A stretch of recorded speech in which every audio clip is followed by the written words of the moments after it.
Hi everyone, welcome to YouTube channel. तो ये 7th class की हिस्ट्री एनसीईआरटी का चैप्टर 8th है और पहले जो 7 चैप्टर हैं वो हमारे कंप्लीट हो चुके हैं। आज हम 8th चैप्टर शुरू करेंगे। 8th चैप्टर के अगर हम टाइटल की बात करते हैं तो वो ईश्वर से अनुराग। टाइटल क्या है? ईश्वर से अनुराग, यानी कि भक्ति भावना या भक्ति की शुरुआत कैसी हुई, क्या उनके फॉर्म है, किस प्रकार से हमें स्टार्टिंग से देखने को मिलता है, क्या परंपराएं थी इनके अंदर। तो ये सारी बातें ही इस चैप्टर के अंदर बताई गई हैं। ये चैप्टर ना सिर्फ वन टाइम रीडिंग वाला चैप्टर है और कोई हो सकता है कुछ एक पॉइंट जो है वो इम्पोर्टेंट हो सकते हैं हमारे एग्जाम के लिए, सीटेट एग्जाम के लिए, और ज्यादा इसके अंदर इम्पोर्टेंट वाली चीजें नहीं है। तो देखो क्या है, आपने लोगों को पूजा पाठ करते और भजन कीर्तन काव्यावली गाते, कव्वाली गाते या फिर चुपचाप ईश्वर के नाम का जाप करते हुए देखा होगा। आपने यह भी गौर किया होगा कि उसमें से कुछ तो इतने भाव विभोर हो जाती हैं कि उनकी आंखों में आंसू भर जाते हैं। ईश्वर के प्रति ऐसा प्रेम भाव और गहरी भक्ति उन भिन्न भिन्न प्रकार की भक्ति और सूफी आंदोलनों की देन है जिनका 8वीं सदी में उद्भव हुआ था। भक्ति और सूफी आंदोलन की देन है। कब भक्ति और सूफी आंदोलन कब हुआ था? तो ये 8वीं सदी के अंदर हमें देखने को मिलते हैं। भक्ति और सूफी आंदोलन कब देखने को मिलते हैं? 8वीं सदी के अंदर हमें ये देखने को मिलते हैं। जो पॉइंट इंपॉर्टेंट है, सीटेट एग्जाम में पूछे जाने की संभावना है या कोई पॉइंट पहले पूछा गया है, हमारा टारगेट क्या है, सिर्फ उन्हीं पॉइंट को मैं अंडरलाइन करके बता रही हूँ क्योंकि ज्यादा इंपॉर्टेंट नहीं है ये चैप्टर। अब है परमेश्वर पर विचार, यानी कि उनके ऊपर किस प्रकार का कैसा विचार किया गया है। बड़े बड़े राज्यों के उदय होने से पहले भिन्न भिन्न समूहों के लोग अपने अपने देवी देवताओं को पूजा किया करते थे। जब लोग नगरों के विकास और व्यापार साम्राज्य के माध्यम से एक साथ आते गए तब नए नए विचार विकसित होने लगे और यह बात व्यापक रूप से स्वीकार की जाने लगी कि सभी जीवधारी अच्छे या बुरे कर्म करते हुए जीवन मरण और पुनर्जीवन के अनंत चक्रों से गुजरते हैं। और इसी प्रकार यह विचार भी गहरे बैठ गए कि सभी व्यक्ति जन्म के समय भी एक बराबर नहीं होते। यह मान्यता है कि सामाजिक विशेषाधिकार किसी उच्च परिवार अथवा उच्च जाति में पैदा होने के कारण मिलते हैं, कई पंडितपूर्ण ग्रंथों का विषय है। अनेक लोग ऐसे विचारों के कारण बेचैन थे, इसलिए वे बुद्ध जैनों के उपदेश की प्रमुख की ओर उन्मुख हुए, यानी कि उन्होंने हिंदू धर्म के कंपैरिजन में बौद्ध और जैन धर्म, जैसे अगर हम डॉक्टर भीमराव अंबेडकर की बात करते हैं तो उन्होंने भी अपने अंतिम दिनों में बौद्ध धर्म को अपना लिया था। अगर हम अशोक की बात करते हैं, साम्राज्य जो सम्राट अशोक थे उन्होंने भी अपने अंतिम मतलब जब कलिंग युद्ध लड़ा, उन्होंने कलिंग युद्ध लड़ा, कलिंग को विजय करने के लिए 13 वर्ष की आयु के थे जो वो, तो उन्होंने कलिंग विजय करने के बाद में 13वें शिलालेख में ये वर्णन दिया गया है कि बाद में जब उन्होंने युद्ध के दौरान देखा कि कितना सारा खून खराबा हुआ युद्ध के कारण, तो उस कारण से उन्होंने युद्ध से घृणा हुई कि कितने बेकसूर लोगों का खून बहा है इस युद्ध में, जिसके कारण उन्होंने अपनी जो रणनीति थी वो छोड़कर धम्म को पालन किया, यानी कि आपसी प्रेम भाईचारे सहयोग की भावना को बढ़ावा देंगे, और जिसके लिए उन्होंने धम्म महारथ नाम के एक अधिकारी की भी नियुक्ति की थी कि जो उनके विचारों को हर एक जगह पर पहुंचाए, सभी लोगों तक पहुंचाए। और उन्होंने भी क्या है अपना धर्म छोड़कर बौद्ध धर्म को स्वीकार कर लिया था।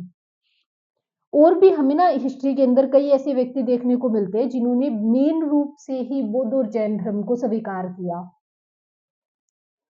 जिसके अनुसार व्यक्तिगत प्रयासों से सामाजिक अंतरों को दूर किया जा सकता है, पुनर्जन्म के चक्कर से छुटकारा पाया जा सकता है। और कुछ अन्य लोग परमेश्वर संबंधी इस विचार से आकर्षित हुए कि यदि मनुष्य भक्ति भाव से परमेश्वर की शरण में जाए तो परमेश्वर व्यक्ति को इस बंधन से मुक्त कर सकता है। श्रीमद् भागवत गीता में व्यक्ति यह विचार सामान्य सन की आरंभिक शताब्दी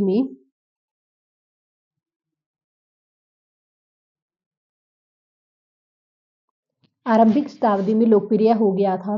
विशेष धार्मिक अनुष्ठानों के माध्यम से शिव विष्णु और दुर्गा को परम देवी देवताओं के रूप में पूजा जाने लगा। साथ ही साथ भिन्न भिन्न क्षेत्रों में पूजे जाने वाले देवी देवताओं को शिव विष्णु और दुर्गा का रूप माने जाने लगा। इसी प्रक्रिया में स्थानिक मिथक मिथक होती हैं, कुछ भ्रम होना, उसे मिथक बोलते हैं या मिथ्या बोलते हैं, कि तथा किस्से कहानियां पुरानी कहानियों के अंग बन गए थे। पुराणों में पूजा की जिन पद्धतियों की अनुशंसा की गई थी उन्हें स्थानीय पंथों में भी अपनाया जाने लगा था। आगे चलकर पुराणों में भी इस बात का उल्लेख किया गया कि भक्त भले ही किसी भी जाति पाति का हो, वह सच्ची भक्ति से ईश्वर की कृपा प्राप्त कर सकता है। भक्ति की विचारधारा इतनी अधिक लोकप्रिय हो गई थी कि बौद्ध और जैन मतावलंबियों ने भी इन विश्वासों को अपना लिया था। अब जो नेक्स्ट टॉपिक है वो है कि दक्षिण भारत में भक्ति का एक नया रूप देखने को मिलता है हमें।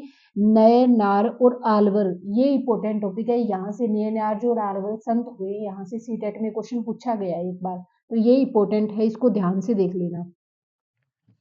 7वीं से 9वीं शताब्दी के बीच में कुछ नए धार्मिक आंदोलनों का प्रादुर्भाव हुआ। इन आंदोलनों का नेतृत्व नयानार कौन होते हैं? जो शैव संत होते हैं। और आलवर कौन होते हैं? जो विष्णु वैष्णव संत होते हैं। नयानार क्या होते हैं? शैव संत होते हैं। और आलवर कौन होते हैं? वैष्णव संत होते हैं। ये संत सभी जातियों के थे, जिसमें पुलिया और नार जैसी अस्पष्ट जातियां समझी जाने वाली जातियों के लोग शामिल हैं। वे बौद्ध और जैन के कुट आलोचक थे और शिव और विष्णु के प्रति सच्चे प्रेम को मुक्ति का मार्ग बताते थे। इन्होंने पता है क्या किया? ये कहते थे कि बौद्ध और जैन धर्म जो है ये किसी भी व्यक्ति की मुक्ति करने में संभव नहीं है, यानी कि किसी भी व्यक्ति को मुक्ति तक नहीं लेके जा सकते हैं। जबकि अगर हम शिव और विष्णु की आराधना करेंगे तो वो हमारे लिए मुक्ति का मार्ग होगा एक।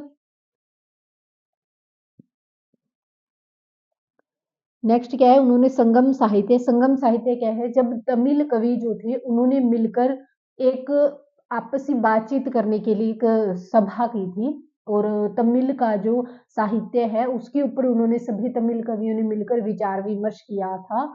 उस साहित्य को क्या नाम दिया गया है? तमिल साहित्य का नाम दिया गया है। ठीक है, तमिल साहित्य जो है इसे क्या नाम दिया गया? संगम साहित्य का नाम दिया गया है। तो ये तमिल का साहित्य था जिसे संगम साहित्य बोलते हैं हम। तमिल के कवियों का जो सम्मेलन हुआ इसके अंदर, ठीक है, संगम साहित्य में। संगम साहित्य संगम साहित्य में समाहित प्यार और शूरवीरता के आदर्शों को अपनाकर भक्ति के मूल्यों में उनका समावेश किया। न्यानार और अलवर घुमक्कड़ साधु संत होते थे। किस वे जिस किसी स्थानीय गांव में जाते थे वहां के स्थानीय देवी देवताओं की प्रशंसा में सुंदर कविताएं रचकर उन्हें संगीतबद्ध कर देते थे। यानी कि जो ये आलवर और न्यानार जहां पर भी जाते थे ये वहां पर क्या करते थे? वहां के जो राजा होते थे या आमजन होते थे उनको संगीत सुनाते थे, बड़े मीठे मीठे भजन सुनाया करते थे, जिससे लोग इनकी ओर आकर्षित होके आते थे। और ये मतलब हमेशा घुमक्कड़ी जीवन जीते थे, एक स्थायी जीवन स्पेंड नहीं करते थे, एक स्थान से दूसरे स्थान पर, एक गांव से दूसरे स्थान पर, ये हमेशा ऐसे ही चलते रहते थे। एक ये टॉपिक इंपॉर्टेंट है, इसको भी ध्यान से देखना। 63 नयानार संत कितने हैं? 63 है। जो कुम्हार, अस्पर्श, कामगार। एक ये बात और ध्यान में रखना, नयानार और आलवर के अंदर वो लोग शामिल हैं, वो जातियां शामिल हैं जो अस्पर्श मानी जाती थी, जिन जातियों को नीच माना जाता था उन जातियों के लोग इनके अंदर शामिल हुए थे। जो कुमार, अस्पृश्य, कामगार, किसान, शिकारी, सैनिक, ब्राह्मण, मुखिया जैसी अनेक जातियों में पैदा हुए, उसमें सर्वाधिक प्रसिद्ध थे अपार, सबदरन, सुदरार और मणिक सागर। उनके गीतों के दो संकलन हैं, तेवरम और तिरुवाचकम। आलवर संतों की संख्या 12 है, वे भी भिन्न भिन्न प्रकार की पृष्ठभूमि से आए। उनमें से सर्वाधिक प्रसिद्ध जो है पेरी अलार है, उनकी पुत्री आंडाल है और तोडर पिडियोली आलवर है और नमालवर है। उनके गीत दिव्य प्रबंधम में संकलित किए गए हैं। यानी कि किसी भी संत की जब हम धार्मिक जीवनी लिखते हैं, ठीक है, उसे धर्म जीवनी बोलते हैं।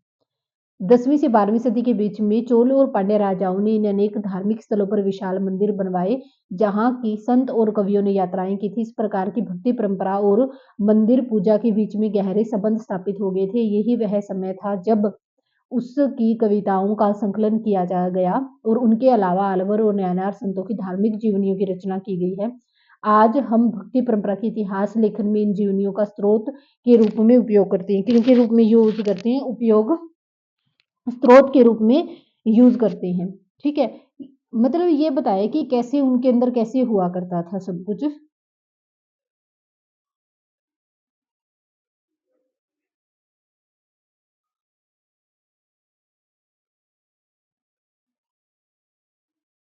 2 मिनट रुको।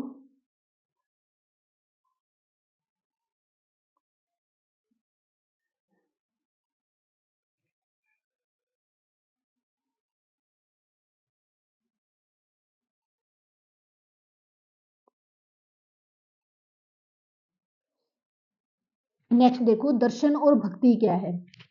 भारत के सर्वाधिक प्रभावशाली दार्शनिकों में से एक शंकर का जन्म 8वीं शताब्दी में केरल में हुआ। ये ध्यान में रख लेना, इस प्रकार की स्टोरी, ये पैराग्राफ देख लेना कि शंकर का जन्म कहाँ पे हुआ है। 8वीं सदी के अंदर केरल के अंदर हुआ है और ये अद्वैतवाद का समर्थक है, जिसके अनुसार जीवात्मा और परमात्मा जो परम सत्य है दोनों एक ही हैं। यानी कि शंकर केरल का रहने वाला है, 8वीं सदी की बात है। ये द्वैतवाद का समर्थक है। द्वैतवाद में जीवात्मा और परमात्मा को एक ही माना जाता है। ये ध्यान में रखना थोड़ा, क्योंकि सीटेट के अंदर एनसीईआरटी बेस्ड टोटल पेपर आता है, तो इस प्रकार के क्वेश्चन पूछे जा सकते हैं। 95% चांस है ऐसे क्वेश्चन का, इसलिए कह रही हूँ ये टॉपिक भी ध्यान में रखना। जो चीज इंपॉर्टेंट है सिर्फ वो मैं आपको पहले ही बता रही हूँ कि ये वाली चीज को ध्यान में रखना। जब ये दोबारा आप इसकी रीडिंग लोगे तो इस टॉपिक को विशेष रूप से देख लेना, एक बार से कंपल्शिएट है ऐसे टॉपिक को देखना जहां से हमें संभावना लगती है कि क्वेश्चन पूछा जा सकता है, वो हमारे लिए और भी इंपॉर्टेंट हो जाता है, उसको देखना। ठीक है, तो इस टॉपिक को देख लेना। उन्होंने यह शिक्षा दी कि ब्रह्मा जो एकमात्र या परम सत्य है वह निर्गुण और निरंकार है। शंकर ने हमारे चारों ओर के संसार को मिथ्या यानी कि भ्रम कहा है। एक जैसे मिथ्या का अगर मैं एक सबसे अच्छा उदाहरण दूं तो रेगिस्तान के अंदर जो चमचमाती हुई रेत है वो दूर से देखने पे ऐसे लगता है, चमचमाती हुई रेत या चमचमाती हुई सड़क के ऊपर जब हम काफी दूर से देखते हैं तो ऐसे लगता है कि वहां पर कोई पानी चमक रहा है। लेकिन जैसे ही कोई प्यासा ऊंट या प्यासा पक्षी है वो उस स्थान पे जाता है जहां पर उसे पानी दिख रहा था, वहां पर पानी नहीं होता है। वास्तव के अंदर वहां पर सिर्फ क्या है, धूप के कारण वो रिफ्लेक्ट होकर सूर्य की रोशनी उसे चमचमाहट के रूप में दिखाई दे रही थी। तो उस पक्षी को, उस पशु को पानी होने का भ्रम हुआ कि हो सकता है वहां पर पानी है और वो जाकर वो पानी पी सकता है अगर वो इतनी दूरी तय कर ले। लेकिन वास्तव में वहां पानी न होना, तो ये क्या है, ये उसकी एक प्रकार की मिथ्या है। ये क्या है, उसकी एक प्रकार की मिथ्या है, सिर्फ भ्रम है। अब आपको ध्यान में रह जाएगा कि ये मिथ्या क्या है और कैसे बात कर रहा है। या माया माना और संसार की परित्याग करने अर्थात संन्यास लेने और ब्रह्मा की सही प्रकृति को समझने और मोक्ष प्राप्त करने के लिए ज्ञान के मार्ग को अपनाने का उपदेश दिया। अब एक और व्यक्ति की कहानी है, ये शंकर की कहानी है, तो दूसरी है रामानुजाचार्य की कहानी है। ये 11वीं सदी में तमिलनाडु के अंदर पैदा हुआ है। शंकर शंकराचार्य जो है 8वीं सदी के अंदर केरल के अंदर पैदा हुए थे, जिन्होंने द्वैतवाद का समर्थन किया जिसमें परमात्मा और जीवात्मा को एक ही माना जाता है। और जो रामानुजाचार्य है ये 11वीं सदी के अंदर तमिलनाडु में पैदा हुए हैं और ये विष्णु भक्त हैं। आलवर संतों से बहुत प्रभावित थे। आलवर संत कितने हैं, आलवर जो संत है ये कितने बताए, अभी मैंने पीछे बताया था ना कि आलवर जो संत हैं वो तो कितने हैं, 12 हैं। और नयानार संत कितने हैं, 63 है। आलवर संत जो है वो कितने हैं, 12 हैं। और नयानार जो है कितने, 63 संत है। उनके अनुसार मोक्ष प्राप्त करने का उपाय विष्णु के, ये रामानुजाचार्य जो है ये विष्णु भगत थे, क्योंकि आलवर जो होते हैं ये विष्णु की उपासना करते हैं और नयानार जो होते हैं वो शिव की उपासना करते हैं। उनके उपाय विष्णु के प्रति अनन्य भक्ति भाव रखना है। भगवान विष्णु की कृपा दृष्टि से भक्त उनके साथ में एकाकार होने का परमानंद प्राप्त कर सकता है। रामानुज ने विशिष्टाद्वैत के सिद्धांत को प्रतिपादित किया जिसके अनुसार आत्मा परमात्मा से जुड़ने के बाद भी अपनी अलग सत्ता बनाए रखती है। इन्होंने विशिष्टाद्वैतवाद का सिद्धांत दिया, यानी कि जब आत्मा परमात्मा से मिलती है तो वो अपनी एक अलग से सत्ता स्थापित कर लेती है, अथॉरिटी अलग होती है उसकी। और जो पहले हमने देखा था जो शंकराचार्य है वो क्या बात है, उन्होंने अद्वैतवाद का समर्थन किया था, यानी कि परमात्मा और जीवात्मा दोनों एक है। और ये क्या कहता है कि आत्मा जब परमात्मा से मिलती है तो वो अपनी अलग सत्ता स्थापित करती है। ये विशिष्ट दैतवाद का सिद्धांत है। ये ध्यान में रखना, एक विशिष्ट दैतवाद का सिद्धांत है और एक द्वैतवाद का सिद्धांत है, जिसके अनुसार आत्मा परमात्मा से जुड़ने के बाद में अलग सत्ता बनाए रखती है। रामानुज के सिद्धांत ने भक्ति की नई धारा को बहुत प्रेरित किया जो परवर्ती काल में उत्तर भारत के अंदर विकसित हुई थी। ये बात ध्यान में रखना कि ये रामानुजाचार्य की जो भक्ति भावना ये कहाँ पर प्रेरित हुई थी, उत्तर भारत के अंदर। ठीक है, ऊपर वाला जो एरिया है भारत के अंदर, नर्मदा नदी के ऊपर वाला जो एरिया, वहां पर ये ज्यादा प्रचलित हुई थी। ये बांसवन्ना का वीर शैववाद है, इसको भी ध्यान में रखना, ये भी इंपॉर्टेंट है टॉपिक। कि तमिल भक्ति आंदोलन और मंदिर। तमिल भक्ति आंदोलन कौन सा है? जो संगम साहित्य हमने पढ़ा है ना, अभी मैंने आपको पीछे ही बताया था, वो तमिल कवियों ने मिलकर सभा की, तो उसी को कहा जाता है तमिल भक्ति आंदोलन, संगम साहित्य जो है। और मंदिर पूजा के बीच क्या संबंध है? इसके परिणाम स्वरूप जो प्रतिक्रिया हुई वह बसवन्ना और अल्लमा प्रभु और अंक महादेवी और उनके साथियों के द्वारा आरंभ किए गए वीरशैव आंदोलन में स्पष्टता से दिखाई देती है। एक हमने द्वैतवाद को देखा, अद्वैतवाद को देखा, एक विशिष्ट द्वैतवाद को देखा। दो कॉन्सेप्ट इस पे हम एक अलवार को देखा। अलवार विष्णु के भक्त हैं, संख्या 12 है। नयानार की संख्या 63 है, 63 है, और ये शिव भक्त होते हैं। अब ये वीर शैववाद की बात कर रहा है, ठीक है। यह आंदोलन 12वीं सदी के मध्य में कहाँ पे होता है? कर्नाटक के अंदर होता है। वीरशैव के सभी व्यक्तियों की समानता के पक्ष और जाति और नारी के प्रति गहरी, यानी कि जो ये वीरशैव वाले है ना, ये कह रहे थे कि नारी को सम्मान से देखो, नारी को भी जैसे पुरुष को सम्मान का अधिकार है वैसे नारी को भी सम्मान का अधिकार है। तो ये वीरशैव आंदोलन है। इसके अलावा वे सभी प्रकार के कर्मकांड और मूर्ति पूजा का भी विरोध करते हैं। कौन करते हैं? वीरशैववाद जो है वो इनका भी क्या करते हैं? विरोध करते हैं। अब महाराष्ट्र के अंदर कौन कौन से संत हुए हैं, ये भी थोड़ा इंपॉर्टेंट है टॉपिक, आप देख लेना। 13वीं से 17वीं शताब्दी के बीच में महाराष्ट्र में अनेकानेक संत हुए जिनके सरल मराठी भाषा में लिखे हुए गीत आज भी जन जन को प्रेरित करते हैं। उन संतों में सबसे महत्वपूर्ण ज्ञानेश्वर, नामदेव, एकनाथ। एकनाथ जो है ना, इनका नाथ में नाम काफी प्रसिद्ध नाम था, महाराष्ट्र के एकनाथ। आप इस टॉपिक के अंदर यहाँ से क्वेश्चन पूछा जा सकता है, मिलान वाला क्वेश्चन, कि ज्ञानेश्वरम जो है उनका संबंध कहाँ से? महाराष्ट्र से है। दूसरा, नामदेव का संबंध महाराष्ट्र से, एकनाथ का संबंध महाराष्ट्र से, तुकाराम है और सखुबाई है, ठीक है। इनका संबंध किससे है? तो इन सभी का संबंध महाराष्ट्र से दिखाया गया है। चोखा मीठा का परिवार जो अस्पष्ट समझी जाने वाली माहर जाति का था, भक्ति की एक क्षेत्रीय परंपरा। पंढरपुर, पंढरपुर कहाँ पे है? ये पंढरपुर स्थान सीटेट के अंदर ये क्वेश्चन शायद 2023 या 22 की बात है, तब ये पूछा गया था पंढरपुर कहाँ पे है, तो ये महाराष्ट्र के अंदर है। पंढरपुर कहाँ पे? महाराष्ट्र के अंदर है। और ये विठल जो है भगवान विष्णु के रूप में जाना जाता है इसे, ठीक है। ये जगह कहाँ पे? महाराष्ट्र के अंदर है। और विठल यानी कि भगवान विष्णु के अवतार के रूप में इसकी पूजा की जाती है। जन मन के हृदय में विराजमान भक्तिगत व्यक्तिगत देव संबंधी विचारों पर केंद्रित है। इन संत कवियों ने सभी प्रकार के कर्मकांडों, पवित्रता के ढोंगों और जन्म पर आधारित सामाजिक अंतरों का विरोध किया। यहाँ तक कि उन्होंने संन्यास के विचार को भी ठुकरा दिया और किसी भी अन्य व्यक्ति की तरह रोजी रोटी कमाते हुए परिवार के साथ में रहने और विनम्रता पूर्वक जरूरतमंद सभी व्यक्तियों की सेवा करते हुए जीवन बिताने को अधिक आनंद पसंद किया। उन्होंने इस बात पर बल दिया कि असली भक्ति दूसरों के दुखों को बांट लेना है। इससे एक नए मानवतावादी विचार का उद्भव हुआ, जैसा कि सुप्रसिद्ध गुजराती संत नरसिंह मेहता जो है उनको देखने को मिलता है। नरसिंह मेहता का माहिरा आपने देखा होगा, ये गुजराती संत के बारे में बताया है।